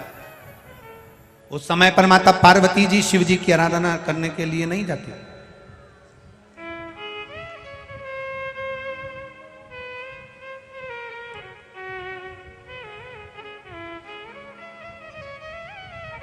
पार्वती मैया उस समय पर नहीं जाती।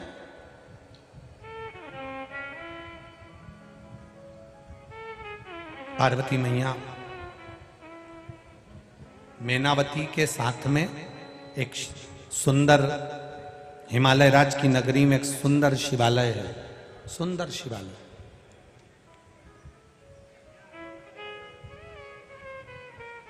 जहां पर पार्वती मैया अपनी माता जी के साथ वहां शंकर के मंदिर में केवल मैनावती पूजन करती थी, तो पार्वती मैया एक बुआरी उठाकर, पत्ते की झाड़ी उठाकर झाड़ा करती थी। छोटे बच्चों को यह ज्ञान देना जरूरी है। छोटे बच्चों के भीतर यह स्मरण कराना जरूरी है, बहुत जरूरी है। जाओ, आप जब तक सेवा करो तब तक अपने बच्चों से कह दो कि जरा सा भगवान के मंदिर में पोछा लगा दो बेटा, झाड़ू लगा दो, सेवा में लग जाओ। जिसको मंदिर में सेवा करते हुए शर्म नहीं आती, वो घर में भी सेवा करने में शर्म महसूस नहीं करता है, करता ही है। पहले के समय में लोग जब शादी में भोजन होता था, शादी में जब भोजन होता था तो घर के लोग भोजन कर कर जाने के बाद लोग पत्तल उठाते थे, घर के लोग पत्तल उठाते थे। और जब घर के लोग पत्तल उठाते थे फिर उसको रख कर आते थे घर के लोग। आज के जमाने में अगर घर का कोई व्यक्ति चाय पीकर कप रख दे तो भी घर के लोग इंतजार करते हैं कि वो पोछे वाली आएगी, बर्तन वाली आएगी, झाड़ू वाली आएगी, वो उठा कर ले जाएगी। अपन नहीं उठाएंगे, अपन को नहीं उठा, लोग इंतजार करते। कितना कितना सुंदर बात कही गई है महाराज। कूर्म पुराण में वर्णन किया गया और भविष्य पुराण में वर्णन किया गया। कूर्म पुराण और भविष्य पुराण। किसी अतिथि के झूठे पात्र को उठाकर हम अगर ना मांजे, बर्तन हम नहीं मांजे, आपके यहाँ बर्तन वाली लगी है मत मांजो, आपके यहाँ बर्तन मांजने वाली लगी है मत मांजो। किसी अतिथि के झूठे बर्तन को उठाकर जहां बर्तन मांजे जाते हैं वहां रख दिया जाए और उसमें थोड़ा सा पानी नल में से लेकर उस झूठे बर्तन में डाल दिया जाए तो मृत्यु लोक में अगर भूल से भी अगला जन्म हो जाता है, अगला जन्म अगर हमारा प्राप्त हो जाता है तो सुंगर की योनि जीव को कभी नहीं मिलती है। बरहा की योनि, शुगर की योनि नहीं मिलती है। अतिथि आया, उसके झूठे बर्तन पड़े हुए हैं, उठाए नहीं, पड़े रहिए, और उस बर्तन को उठाने वाली ने उठाया, मांजने वाली ने मांजा। शिव पुराण तो यहाँ तक कहती है कि उस बर्तन को आपको नहीं मांजना, मत मांजो, बर्तन वाली लगी है वो मांज लेगी, पर उस बर्तन को उठाकर जहाँ मंज रहा है, जहाँ पर साफ हो रहा है, जहाँ पर साफ किया जा रहा है, वहाँ रखकर थोड़ा सा पानी ही डाल दिया तो भी उसमें हमारी एक योनि छूट जाती है। 84 लाख योनि में से एक योनि समाप्त हो जाती है, सुंगर की योनि। और जो अतिथि देवो भव, अतिथि के झूठे बर्तन को जो पानी तक नहीं डालता है, मांजने की तो बात जान दो, उठाकर पानी तक नहीं डालता है, तो तुम्हारे घर के आसपास में जितना भी नाली में सुंगर दिखे उनको पहचान जाना कि ये अपना रिश्तेदार है, ये नहीं उठाता था, इसलिए इसकी ये योनि पड़ी गई। और तुम्हारे मोहल्ले में वो घूमता है क्योंकि उसका घर पास में ही था, वही पहचान। 84 लाख योनि में से एक योनि सुंगर की योनि, बरह की योनि कट जाती है मात्र अतिथि के झूठे बर्तन में पानी डाल देने से। अब यहां तो आप लोग भोजन करते हो, भोजन करने के बाद में प्लेट वहां रख देते हो। कितने बाहर बाहर से भक्त आए हैं, वो बर्तन मांजने में लगे रहते हैं, केवल आपकी प्लेट आई और उन्होंने साफ करी, धोई, क्या मिल रहा है कुछ तो। अरे केवल यहीं तक मत जाओ, महाभारत के चरित्र तक जाइए। महाभारत के चरित्र में जब पांडवों ने यज्ञ रचा और उस यज्ञ की जब रचना करी गई, उस यज्ञ की रचना में सबको काम दिए गए, सबको काम दिया। तब भगवान कृष्ण ने भी अर्जुन से कहकर एक काम लिया, झूठी पत्तल उठाने का काम। अर्जुन ने कहा, प्रभु झूठी पत्तल उठाकर आप हमें दोषी ठहराओगे? भगवान कृष्ण कहते हैं, दोषी नहीं ठहराऊंगा, केवल झूठी पत्तल उठाऊंगा तो फिर वापिस मुझे इस मृत्यु लोक में जन्म नहीं लेना पड़ेगा। एक बार मेरे भगवान कृष्ण ने द्वापर में झूठी पत्तल उठा ली, उसके बाद मेरा कृष्ण आज तक पृथ्वी पर अवतरित नहीं हुआ। क्यों? इसके पहले के जितने अवतार हैं सब निकालो, राम अवतार, वराह अवतार, नरसिंह अवतार, सारे अवतार भगवान कृष्ण के पहले के उठा लीजिए, सारे अवतार भगवान के हुए। कई अवतार भगवान नारायण को और लेना थे, पर भगवान नारायण ने सोचा ये बार बार जन्म मरण के चक्कर से मुझे छूटना है, तो एक काम करना है। क्या? जो अतिथि आया है उसकी झूठी पत्तल उठाकर मुझे रख देना है। केवल एक काम करूंगा, इसके बाद मेरा अगला जन्म नहीं होगा, सारे जन्मों से छूट जाऊंगा। सारे जन्मों से छूट गया। पूरा युद्ध समाप्त हो गया। युधिष्ठिर सिंहासन पर बैठ गए, यज्ञ की रचना हुई, अर्जुन को काम दिया, सबको काम दिया, सब कुछ हुआ। और उस यज्ञ में एक काम भगवान कृष्ण ने लिया, चरण धुलाऊंगा, झूठी पत्तल उठाऊंगा। कई लोगों ने कहा क्यों उठा रहे हो, झूठी पत्तल उठाने से क्या फायदा? सास के देती है बहू से, पड़ी रहने दे, आएगी ना वो उठा लेगी। बहू कह देती है सास से, क्यों उठा रही हो, आएगी ना बर्तन वाली, लगाइए ना काम वाली, उठाएगी। उनको समझाओ, झूठी पत्तल मेरे द्वारिका नाथ ने उठाई थी तो अगला जन्म नहीं हुआ। वो द्वापर का गया हुआ कृष्ण आज तक वापिस नहीं आया, दूसरा अवतार नहीं लेना पड़ा। उसी तरह जो एक बार झूठे पात्र को उठाकर भी रख देता है, पानी डाल देता है, उसका फिर 184 लाख योनि में से एक योनि उसकी कट गई, जन्म नहीं होगा। भगवान की भक्ति में डूबेंगे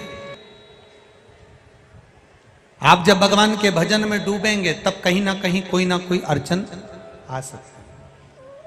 पार्वती मैया जब तप कर रही हैं, शिव जी उनकी परीक्षा ले, कभी ऋषि बनकर, मगर बनकर, संत बनकर, साधु बनकर, सर्प बनकर, बार बार परीक्षा लेने के लिए देवाधिदेव महादेव माता पार्वती के पास आते हैं। बार बार परीक्षा लेने के लिए। अब जब बार बार परीक्षा लेने के लिए आए तो महादेव पार्वती मैया थोड़ा घबरा जाती हैं, देख लेती हैं, फिर उनको लगता है कि परीक्षा कोई दूसरा नहीं ले रहा, देवाधिदेव महादेव ले रहे हैं। जीवन में एक बात उतार कर रखना, जब दुख की घड़ी आए, कष्ट की जब घड़ी आए, तकलीफ की जब घड़ी आए, दुख की जब घड़ी आए, उस समय पर आपके स्मरण में आना चाहिए जैसे सुख महादेव ने दिया था, दुख भी वो दे रहा है। सुख दिया तो दुख देकर परीक्षा भी वही ले रहा है कि हम अपने जीवन को श्रेष्ठता से जी सकते हैं कि नहीं जी सकते। ये महादेव परीक्षा लेगा, वो लेगा परीक्षा।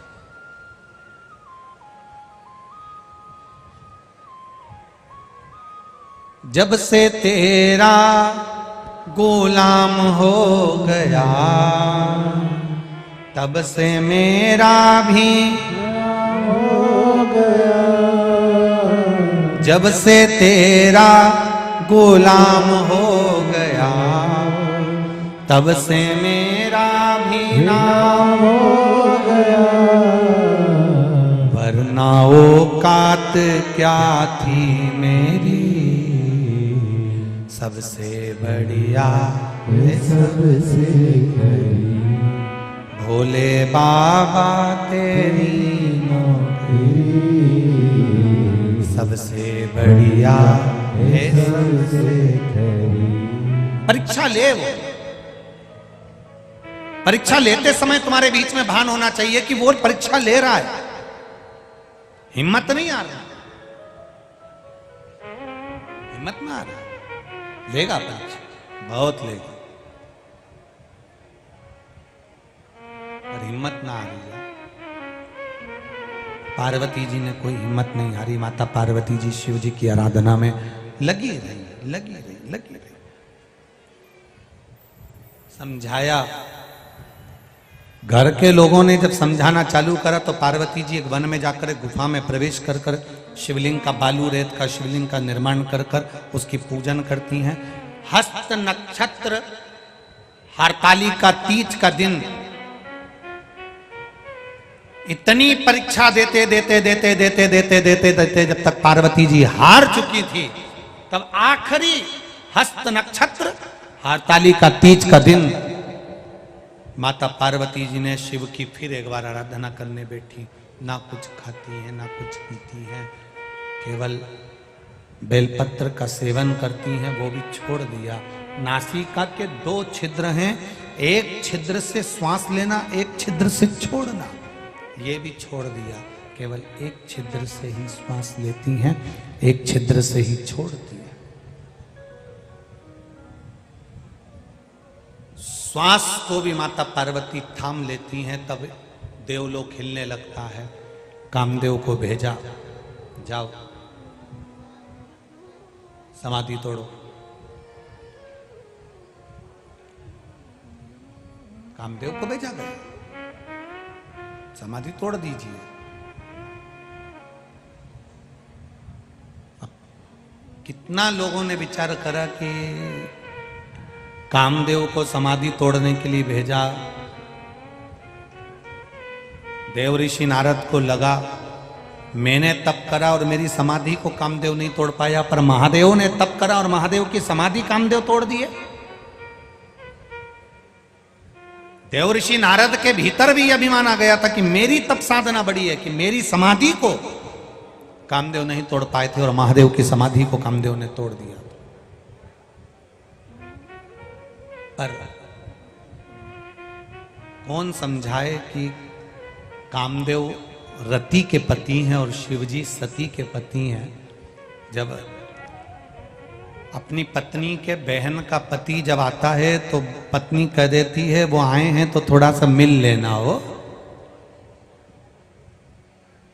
कामदेव आए, नारद जी कहते हैं इनको समाधि नहीं तोड़ना थी, इनको समाधि नहीं तोड़ना थी। समाधि क्यों तोड़ी इनने? पर जैसे ही कामदेव आए, तीक्ष्ण तीक्ष्ण बाण चलाते हुए आम के पल्लव में कामदेव छुप कर बैठ गए। सनातन धर्म के अंतर्गत आम के पल्लव की बड़ी विशेष महत्वता है, जिसमें कामदेव छुप कर बैठे थे। शुभ कार्य के लिए, अच्छे कार्य के लिए आम के पत्ते की बंदरवाल बांधी जाती है। रोग मुक्ति के लिए नीम की बंदरवाल चैत्र के महीने में बांधी जाती है।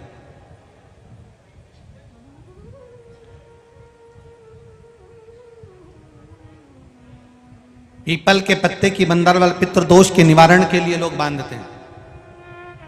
कितनी बंदरवाल हमारे यहां सनातन धर्म में कही गई। अब आज के समय में तो लोग वो बंदरवाल बांधते हैं, मोती की लगा देते हैं, कहीं कांच की लगा देते हैं। बंदरवाल कहीं दर्पण की लगा देंगे, कांच की लगा देंगे, मोती की लगा देंगे, रुई की लगा देंगे, ना जाने कौन कौन सी फूल की लगा देंगे। पर आम के पत्ते की बंदरवाल हमारे यहाँ शुभ कार्य की लगाई जाती है। क्यों? आम के पल्लव में कामदेव छुप कर बैठे थे। आम के पत्तों में, आम के पल्लव में कामदेव छुप कर बैठे।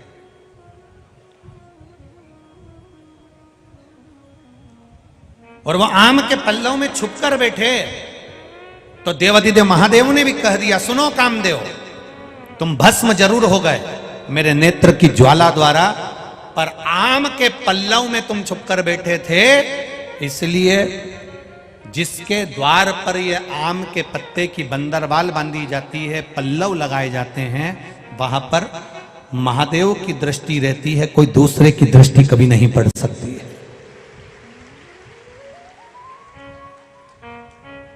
ये आम के पल्लव में तुम छुपे हो, इसमें मैं स्वतः विराजमान।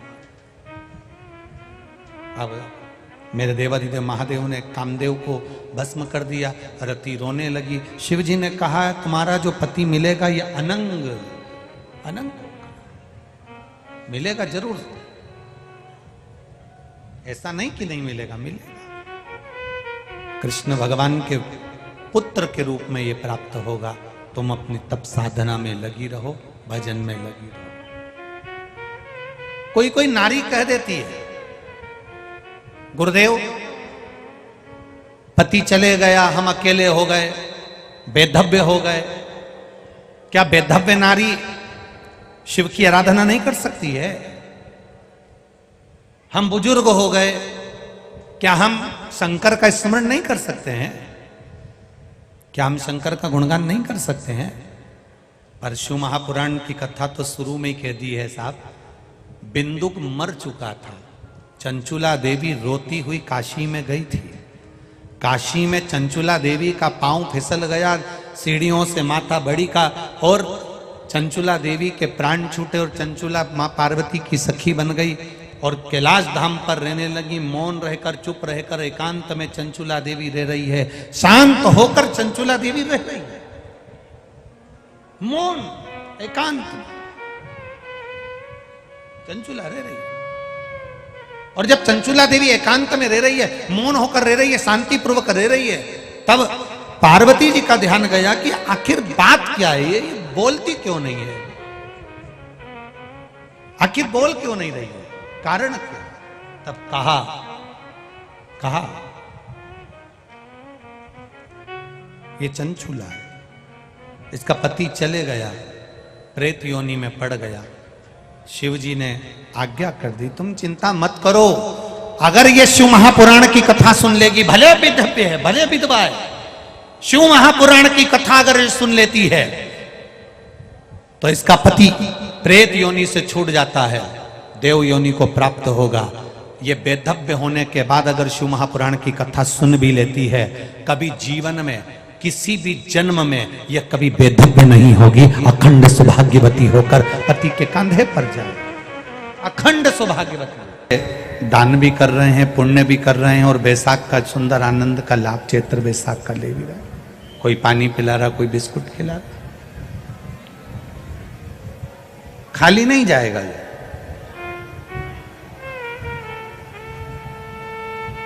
इतनी कड़कड़ाती हुई धूप में बैठकर आप लोग जो कथा सुन रहे हैं, ये खाली नहीं जाएगा। जैसे राजा भर्तरी ने गुफा में बैठकर तप किया था, गुरु गोरखनाथ का दर्शन हुआ और गुरु गोरखनाथ ने देवाधिदेव महादेव का दर्शन राजा भर्तरी को कराया। आप भी इस कथा के पंडाल की गुफा में बैठकर धूप में तपते हुए शिव पुराण की कथा को सुन रहे हो, खाली नहीं जाएगा, मेरा महाकाल दर्शन देगा, निश्चित है। तेरी कृपा बिना न हिले मेघ भी लेते सांस, तेरी कृपा से तनु बखान क्या करूं मैं, राखों के ढेर का चपटी भभूत में खजाना कुबेर का। हे गंगाधार मुक्ति द्वार ओंकार तू, भोले ओंकार तू, आयो शरण तिहारी शंभो तार तार तू। ये सुंदर प्रसंग मिलाया, एक सुंदर आनंद की अनुभूति हुई है।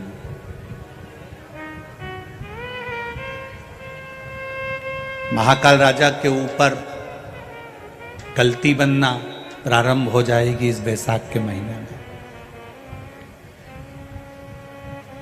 एक बूंद पानी भी अगर भूल से देवाधिदेव महादेव को चढ़ जाता है, भूलवश स्नान करके निकले, मां छिपरा का स्नान कर कर निकले, और जरा सा जल का छींटा भी अगर कहीं कोई कंकर भी पड़ा है और उस पर चले गया, तो ये समझ लेना कि शिव का कोई तत्व था जिस पर जल पड़ गया। कोई शिव भूलवश, कितनी किस्मत लिखा के लाए हो रे, ये विचार करना, अपने अपने भाग्य को जरूर सराहना। दूसरे के भाग्य को सराहो चाहे ना सराहो, पर अपने भाग्य की सराहना करना कि कितनी किस्मत लिखा कर लाए हो कि चैत्र बैसाख का महीना, महाकाल राजा की नगरी, छिपरा का तट और शिव महापुराण की कथा।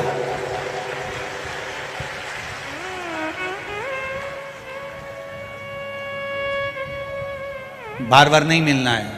उज्जैन वाले ये विचार करें कि ये और मिल जाएगी फिर मिल जाएगी, ये तो उसको सुनना थी तो उसने इशारा कर कर ये कथा करवा ली। ये उसको सुनना थी इसलिए उसने इशारा करके सुना। बहुत मुश्किल है।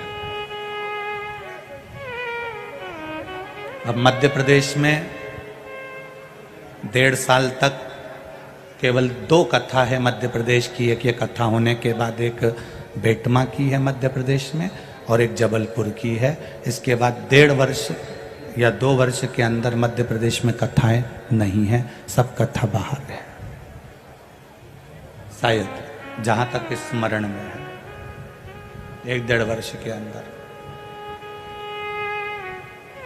कहीं प्रभु कृपा, कहीं उसकी उदारता।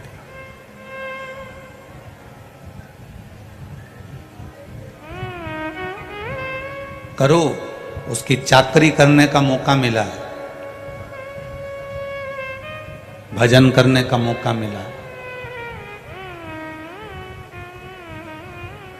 हमें दूसरे, पूरी दुनिया के लोग ऐसे होते हैं कि दूसरे को सुधारने की बात करते हैं कि मैं बहू को सुधार दूंगी, मैं सास को सुधार दूंगी, मैं रिश्तेदारों को सुधार दूंगी, मैं कुटुंब को सुधार दूंगी, मैं उसको सुधार दूंगी। शिव पुराण किसी को सुधारने का नहीं कहती, शिव पुराण कहती है अपने आप को हमको सुधारना है स्वयं।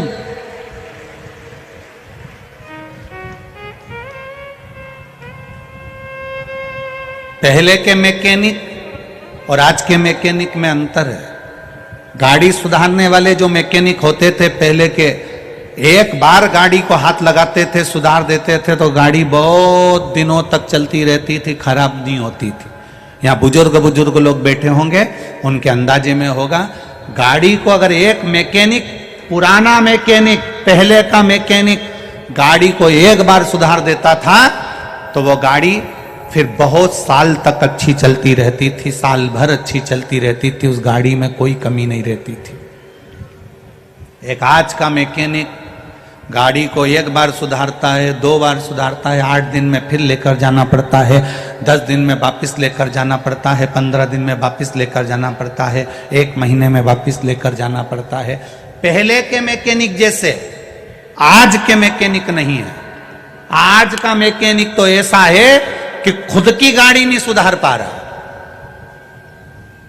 उसी तरह पहले के संत, पहले के साधु, पहले के तपस्वी, पहले के साधक, पहले के उपासक, पहले के वक्ता, पहले के रसतत्व प्रदान करने वाले, पहले के जो संत, साधु, सन्यासी, तपस्वी, साधक, उपासक, पहले के जो गुरु हुआ करते थे, संत हुआ करते थे, ऐसे मैकेनिक हुआ करते थे कि जिस गाड़ी को हाथ लगा देते थे उस गाड़ी को 2, 4, 10 साल चला देते थे। पहले के गुरु जिसको आशीर्वाद देते थे वो गाड़ी निरंतर चलती रहती थी। आज के जमाने में ऐसे मैकेनिक नहीं रहे। आज के जमाने में वैसे गुरु, संत, साधु, सन्यासी नहीं रहे जो गाड़ी को सुधार दें। स्वयं की गाड़ी नहीं सुधार पा रहे तो दूसरे की गाड़ी क्या खाक सुधारे? अपनी गाड़ी नहीं सुधर रही। काम, आसक्ति, लोभ, तृष्णा, ये सब पड़ा हुआ, ईर्ष्या पड़ी हुई, पड़ा है।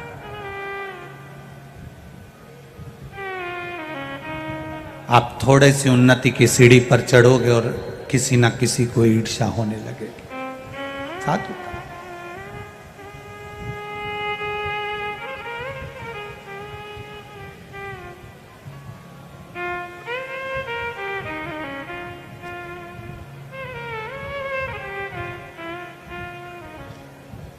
प्रसन्नता से आगे बढ़ोगे तो जिंदगी की एक सार्थकता अपने आप आ जाएगी।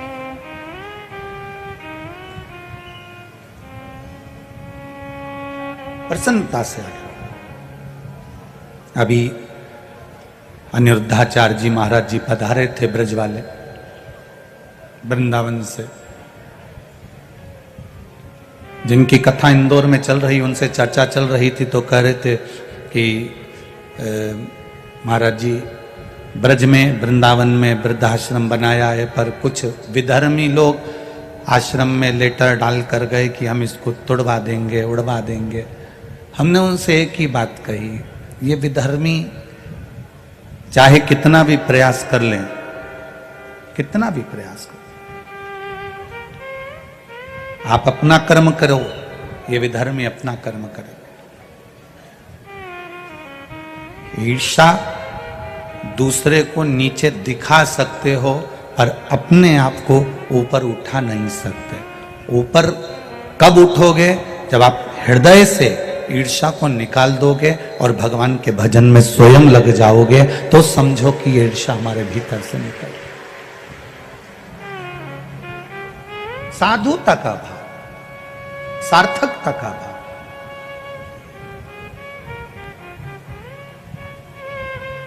हम दूसरे को सुधारने में लगे हैं।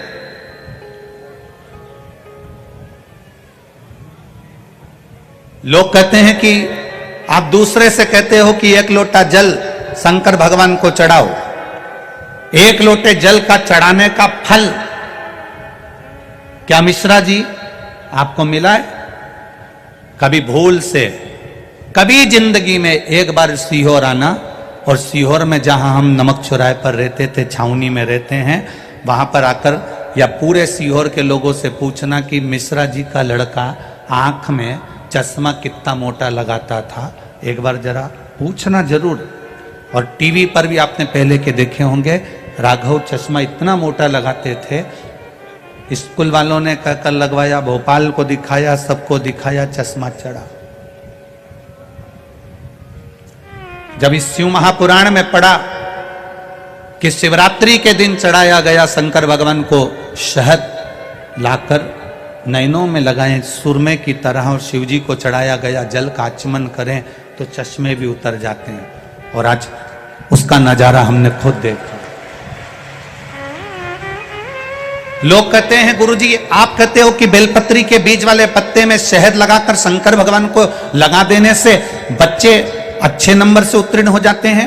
हमने एक बात जरूर कही है कि अपने कर्म को करते करते अपनी मेहनत पूरी करो, अपना कर्म पूरा करो, खूब पढ़ो, खूब उन्नति की ओर बढ़ो, और जब परीक्षा के लिए जाओ, एग्जाम के लिए जाओ, तब एक बेलपत्री के बीज के पत्ते में शहद लगाकर शिव जी से कहकर जाओ कि लिखने वाला भी तू है, पढ़ने वाला भी तू है, याद भी मैंने तेरे भरोसे पर करा है, और पास करने वाला भी तू ही है, कोई दूसरा नहीं। एक पत्र आया है, एक पत्र नहीं 3-4 पत्र हैं ऐसे।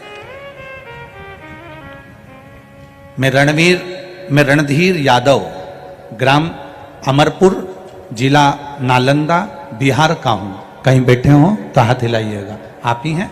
दोनों हाथ हिला दो एक बार ऐसे।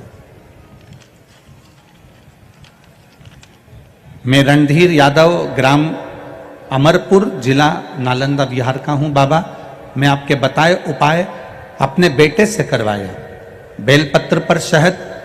अब आप पत्र को टीवी पर भी पढ़ सकते हो, कहीं